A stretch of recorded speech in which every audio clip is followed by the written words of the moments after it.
जय हिंद दोस्तों। Senior citizen एक हमारे देश का ऐसा तबका, ऐसा हिस्सा है जिन्होंने पूरी जिंदगी हमारी जनता के लिए, हमारे देश के लिए काम किया है और उनकी उम्र 60 साल या उससे ज्यादा हो चुकी है। तो सीनियर सिटीजन लोगों को भी अगर कमाई हो रही है तो अनफॉर्चुनेटली उनको भी टैक्स देना पड़ता है। इस वीडियो के अंदर हम डिस्कस करेंगे, अगर आप एक सीनियर सिटीजन है, आपके घर में कोई सीनियर सिटीजन है और उनको कोई कमाई हो रही है, ज्यादा से ज्यादा उनको पेंशन की इनकम आती है या इंटरेस्ट की इनकम आती है या आप उनको रेंट की इनकम आती है, तो कितनी कमाई होने के बाद में उनको कितना टैक्स देना पड़ेगा, ओल्ड टैक्स रिजाइम में क्या फायदा है, न्यू टैक्स रिजाइम में कितना टैक्स देना पड़ेगा। बहुत सारे डाउट आपके इस वीडियो में क्लियर होने वाले हैं, तो मेक श्योर करें इस वीडियो के लास्ट तक बने रहें। व्हाट्सएप और टेलीग्राम के चैनल हमने बना दिए हैं, उनको भी फॉलो करना ना भूलें। इसके अलावा टैक्सीलेंट नाम से हमने एक नया चैनल बनाया है, उसमें हम मनी, फाइनेंस, इन्वेस्टमेंट की बात करते हैं, उसको भी सब्सक्राइब करना ना भूलें। तो देर ना करते हुए सीनियर सिटीजन के टैक्स रेट क्या है फाइनेंशियल ईयर 24-25, असेसमेंट ईयर 25-26 को जान लेते हैं।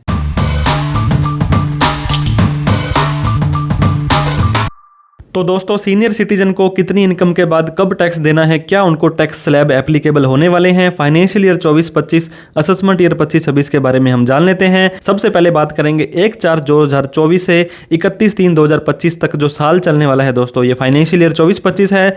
जब इस फाइनेंशियल ईयर के जब ITR भरेंगे तो उस ITR के ऊपर जो ईयर लिखा आएगा वो असेसमेंट ईयर 25-26 लिखा आने वाला है। तो इनकम की बात कर लेते हैं। एक व्यक्ति कितने तरह की इनकम कमा सकता है, सैलरी की इनकम या रिटायर हो चुके हो तो पेंशन की इनकम। उसके बाद में इनकम फ्रॉम हाउस प्रॉपर्टी, मकान, दुकान, प्लाट उन्होंने किराए पर दी तो उसकी इनकम।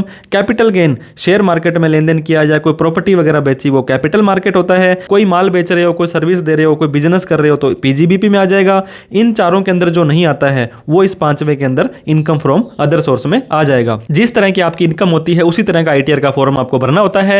हालांकि गवर्नमेंट बहुत टाइम से कॉमन ITR का फॉर्म बोल रही है, लेकिन फिर भी आपको ITR 1, 2, 3, 4, 5, 6, 7 इनके अंदर से सेलेक्ट करना पड़ता है। हालांकि 5, 6, 7 आपके लिए एप्लीकेबल नहीं होती है एक इंडिविजुअल के लिए, तो इस हिसाब से आपको करेक्ट ITR का फॉर्म भी भरना है, जिसके ऊपर हमने ऑलरेडी डिटेल के अंदर वीडियो बना रखी है। अब टैक्स पेयर की बात करते हैं दोस्तों। सीनियर सिटीजन भी एक कैटेगरी के नहीं होते हैं। ऐसा कोई भी व्यक्ति जो 60 साल से कम है वो नॉर्मल टैक्स पेयर कहलाता है। 60 साल से ज्यादा लेकिन 80 साल से कम वाला व्यक्ति सीनियर सिटीजन कहलाता है। 80 साल से ज्यादा वाला व्यक्ति सुपर सीनियर सिटीजन कहलाता है। इसके बाद में एक और कैटेगरी डिफाइन की थी, 75 साल से ज्यादा किसी व्यक्ति की एज है तो वो स्पेसिफाइड सीनियर सिटीजन कहलाता है। सेक्शन 194P, इसके ऊपर भी हमने ऑलरेडी डिटेल में वीडियो बना रखी है कि 75 साल से ज्यादा वाले ऐसे कौन कौन से सीनियर सिटीजन हैं जिनको अपनी ITR भरनी जरूरी नहीं है, उसको भी आप जरूर देख लें। दोस्तों, टैक्स रिजाइम आपको पता होगा, दो तरह के टैक्स रिजाइम यहाँ पे अवेलेबल है, न्यू टैक्स रिजाइम और ओल्ड टैक्स रिजाइम। पिछले 2-3 सालों से आपको सेलेक्ट करना पड़ता है कि आप किस में जा रहे हैं। तो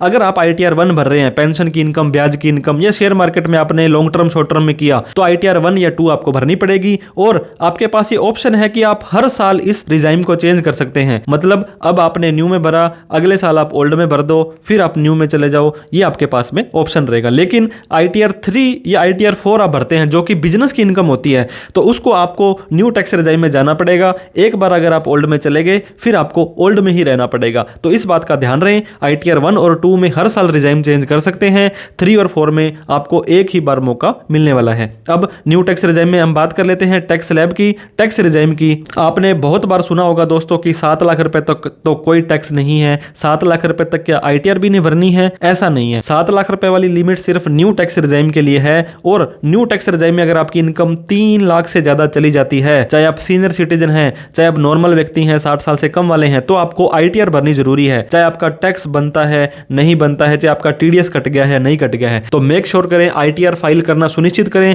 कई बार आपकी इनकम अगर 3 लाख से कम भी है और आपके ऐसे ट्रांजैक्शंस ऑनलाइन बोल रहे हैं, आपको पता होगा AIS, TIS और 26AS के अंदर बहुत सारे डाटा बोल जाते हैं, तो उनको भी आप देखें। अगर आपको लगता है कि ITR भरनी चाहिए तो आप प्लीज भर दें। अब आपको टैक्स रेट के बारे में बताते हैं। अगर आप न्यू टैक्स रिजाइम में जाते हैं तो 3 लाख रुपए तक आपको कोई भी टैक्स नहीं देना होता है। 3 लाख से 7 लाख पर 5%, 7 लाख से 10 लाख पर 10%, 10 लाख से 12 लाख पर 15%, 12 से 15 पर 20%, 25% की कैटेगरी दोस्तों इन्होंने हटा दी थी पिछले 2 साल से।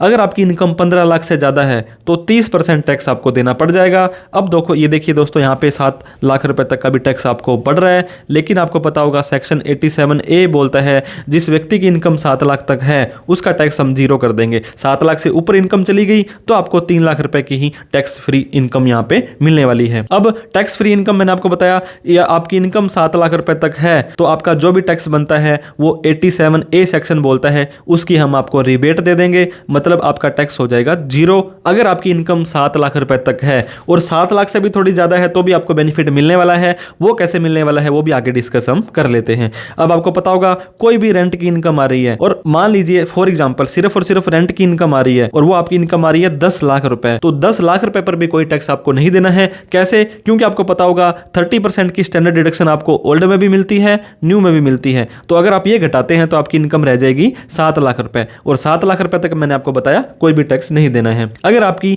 पेंशन की इनकम, सैलरी की इनकम आ रही है तो आपको पता होगा कि आपकी सैलरी और पेंशन की इनकम में आपको एक स्टैंडर्ड डिडक्शन मिलती है। स्टैंडर्ड डिडक्शन जो मिलती है न्यू टैक्स रजाइम में 75,000 रुपए की मिलती है, हालांकि ओल्ड टैक्स रजाइम में ये थोड़ी सी कम है, 50,000 रुपए है। तो आपकी सैलरी अगर मान लीजिए या पेंशन की इनकम आ रही है वो 7,75,000 रुपए है, तो इस पर भी आपको 75,000 रुपए की तो डिस्काउंट मिल जाएगा, आपकी इनकम रह जाएगी 7 लाख रुपए और 7 लाख रुपए तक आपका टैक्स हो जाएगा जीरो। तो इस चीज़ का आप ध्यान दें। अगर आपकी रेंट की इनकम आती है तो उसमें 30% घटा करके, अगर आपकी पेंशन की इनकम आती है तो 75,000 रुपए घटाने के बाद अगर 7 लाख रुपए तक इनकम आ जाती है तो भी आपको टैक्स दोस्तों 1 रुपए भी नहीं देना है। अगर आपकी इनकम 7 लाख से ज़्यादा है तो आपकी टैक्स फ्री इनकम 3 लाख है, फिर 3 लाख से 7 लाख, 7 से 10, 10 से 12, उसके अकॉर्डिंग आपको टैक्स देना पड़ जाएगा। अब एक आपको मैं बताना चाहूँगा दोस्तों, कोई भी डिडक्शन नहीं मिलेगी। अगर आप 7 लाख रुपए वाली लिमिट में जा रहे हो तो आप ऐसे नहीं कह सकते कि मुझे 80C की छूट लेनी है, 80D की छूट लेनी है, HRA की छूट लेनी है,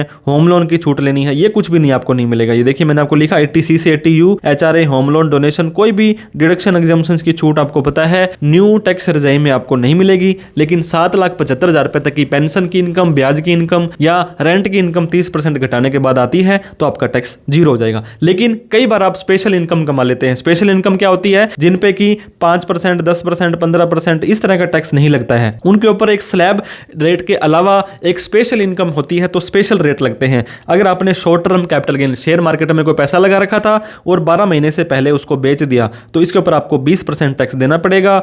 लॉन्ग टर्म के ऊपर 12.5%, हालांकि लॉन्ग टर्म कैपिटल गेन 1,25,000 रुपए तक आपका माफ है, उसके बाद कोई इनकम होगी तब आपको देना पड़ेगा। मान लीजिए अगर आपने 7,75,000 रुपए की तो पेंशन की इनकम कमाई है और 1,25,000 रुपए लॉन्ग टर्म कैपिटल गेन कमाया है तो आपका टैक्स जीरो हो जाएगा, क्योंकि 1,25,000 रुपए ये माफ हो गया और 7,75,000 आपका ये माफ हो गया। तो इस तरह से 9 लाख रुपए तक भी आपको कोई टैक्स नहीं देना है। तो होप ये आपको समझ आ गया होगा। Long term capital gain, short term capital gain, इनके ऊपर आपको इतना टैक्स देना है। लॉटरी, क्रिप्टो के ऊपर तो दोस्तों आपको 3 लाख की छूट भी नहीं मिलने वाली है। अगर आपने 1 लाख रुपए भी लॉटरी से कमा लिए तो आपको 30% टैक्स इसके ऊपर देना पड़ जाएगा। हालांकि long term, short term capital gain और सारी इनकम मिलाकर के 3 लाख तक है तो आपका टैक्स यहाँ पे जीरो हो जाएगा। रिबेट 87A की आपको पता होगा 12,500 की जो 25,000 की मिलती थी हमें, वो भी आपको यहाँ पे इन स्पेशल इनकम के अगेंस्ट में नहीं मिलने वाली है। अब सेस एंड सरचार्ज दोस्तों, हेल्थ एंड एजुकेशन सेस 4% लगाया जाता है। अगर आपका मान लीजिए 1,000 रुपये टैक्स बनता है तो इसका दोस्तों 4% आपको एक्स्ट्रा देना पड़ेगा। चाहे आपका जितना भी बनता है, 1 लाख बनता है तो आपको 4,000 रुपये देना पड़ेगा, 10,000 बनता है तो 400, 1,000 रुपये बनता है तो 40, ये आपको एक्स्ट्रा देना पड़ेगा। और अगर आपकी ओवरऑल इनकम 50 लाख से क्रॉस कर जाती है तो सरचार्ज भी देना पड़ेगा।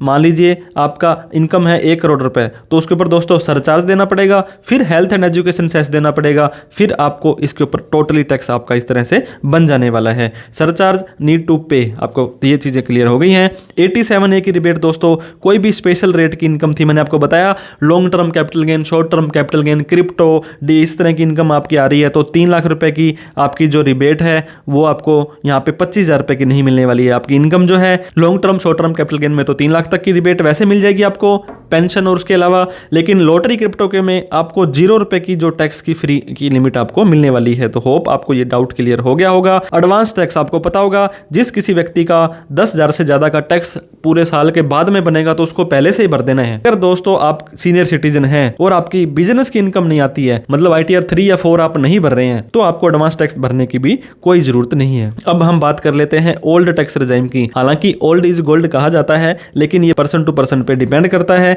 नॉर्मल व्यक्ति के लिए तो ये लिमिट है 2.5 लाख रुपए, लेकिन आप सीनियर सिटीजन हैं तो आपके लिए लिमिट है 3 लाख रुपए। जिस व्यक्ति की उम्र 60 साल से ज्यादा 80 साल से कम है तो 3 लाख तक कोई टैक्स नहीं देना है। 3 से 5 पर 5%, 5 से 10 पर 20% और 10 लाख से ज्यादा 30% टैक्स ओल्ड टैक्स रिजाइम में आपको देना है। लेकिन हमने तो सर सुना था 5 लाख रुपए तक कोई भी टैक्स नहीं देना है, तो ये डाउट भी आपका क्लियर कर देते हैं। तो 60 साल से 80 साल से कम वाले व्यक्ति को 3 लाख रुपए ही टैक्स की माफ यहाँ पे मिलने वाली है। अगर आपकी एज 80 साल से ज्यादा है तो आपकी जो बेसिक एग्जम्पशन लिमिट है दोस्तों, ITR भरने की लिमिट मैं आपको बता रहा हूं, वो 5 लाख रुपए है। उसके बाद में 5 लाख से 10 लाख पर 20 और 10 लाख से ऊपर सीधा ही 30% टैक्स आपको यहाँ पे देना है। तो उम्मीद करता हूं ओल्ड टैक्स रिजाइम में आपको जो आपकी ITR भरने की लिमिट है 60 साल से 80 साल वालों के लिए 3 लाख है और 80 साल से ज्यादा वालों के लिए लिमिट 5 लाख रुपए हो जाएगी। अब स्टैंडर्ड डिडक्शन, अगर आपको पेंशन की इनकम आ रही है, आपको पता होगा पेंशनर होते हैं सीनियर सिटीजन भाई, तो उनको 50,000 रुपए की छूट मिल जाती है, जो कि न्यू टैक्स रिजाइम में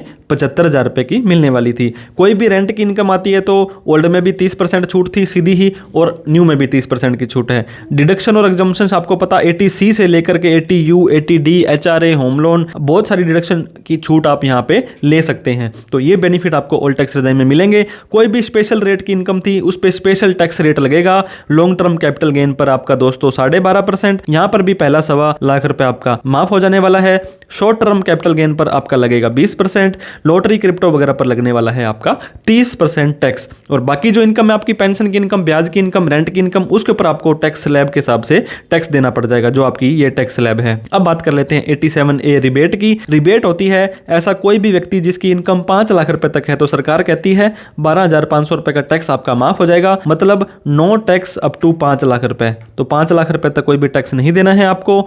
लेकिन इसके अंदर आपका लॉन्ग टर्म कैपिटल गेन है उसके ऊपर 12,500 की छूट नहीं मिलने वाली है, 1.25 लाख की इनकम की छूट आपको मिल जाएगी। अब आपकी बात कर लेते हैं 5 लाख रुपए और प्लस में आपकी 50,000 रुपए की अगर स्टैंडर्ड डिडक्शन और आ जाती है तो 5,50,000 रुपए तक भी अगर आपकी इनकम आती है, सारी छूट लेने के बाद में डिडक्शन एग्जम्पशंस वगैरह, तो आपको यहाँ पे टैक्स देना पड़ेगा 0 ओल्ड टैक्स रिजाइम के अंदर। और न्यू टैक्स रिजाइम में आप जाना चाहते हैं तो 7,75,000 रुपए तक आपकी पेंशन की इनकम या इंटरेस्ट की इनकम आती है तो आपका टैक्स हो जाएगा तो 0। तो इस तरह से आपको क्या चीजें ध्यान देनी है आपके साल खत्म होने के बाद में, या जब भी आपका क्वार्टर खत्म होता है, आपको पता होगा अप्रैल, मई, जून का जो है जुलाई या अगस्त में आपका डेटा शो हो जाता है। AIS, TIS और फॉर्म 26AS में किसी ने आपका TDS काटा, आपके कोई रिपोर्टेबल ट्रांजेक्शन आ रहे हैं, पैन कार्ड में कोई भी डेटा आ रहा है, तो वो सारा का सारा यहाँ पे शो होता है। तो उनको जरूर चेक करें और अपनी ITR जरूर भर दें, क्योंकि आपकी इनकम चाहे 7,75,000 रुपए तक या 9 लाख तक माफ है, लेकिन ITR भरनी आपको 3 लाख से ज्यादा पर ही जरूरी है। जो भी ट्रांजेक्शन करते हैं, पैसा कहां से आ रहा है, कहां से जा रहा है, उनका रिकॉर्ड रखें। अननेसेसरी ट्रांजेक्शन आपको नहीं करनी है दोस्तों, बिना बात के ट्रांजेक्शन, क्योंकि आजकल इनकम टैक्स डिपार्टमेंट बहुत ही स्ट्रिक्ट है इन मामले में। उम्मीद करता हूं आपको टैक्स फ्री लिमिट आपकी पता लग गई होगी। वीडियो अच्छी लगी हो तो प्लीज लाइक कर दें। अभी तक हमें सब्सक्राइब नहीं किया तो सब्सक्राइब करके हमारा हौसला बढ़ा दें। हमारे व्हाट्सएप और टेलीग्राम के चैनल हमने बना दिए हैं, उनको भी प्लीज फॉलो करना ना भूलें। वहां पर भी बहुत सारी इंफॉर्मेशन हम डालते रहते हैं। एक हमने नया चैनल दोस्तों टैक्सीलेंट नाम से बनाया है, उसको भी सब्सक्राइब करना ना भूलें। ये वीडियो को उन सभी सीनियर सिटीजन भाइयों में या उन व्यक्तियों में शेयर करें जिनके घर में कोई सीनियर सिटीजन है और उनको कितने रुपए के बाद टैक्स देना है। कोई डाउट, क्वेरी, क्वेश्चन हो तो कमेंट करें, हम हमेशा की तरह आपकी रिप्लाई करने का कोशिश करेंगे। Thank you so much for watching this video. जय हिंद, जय भारत।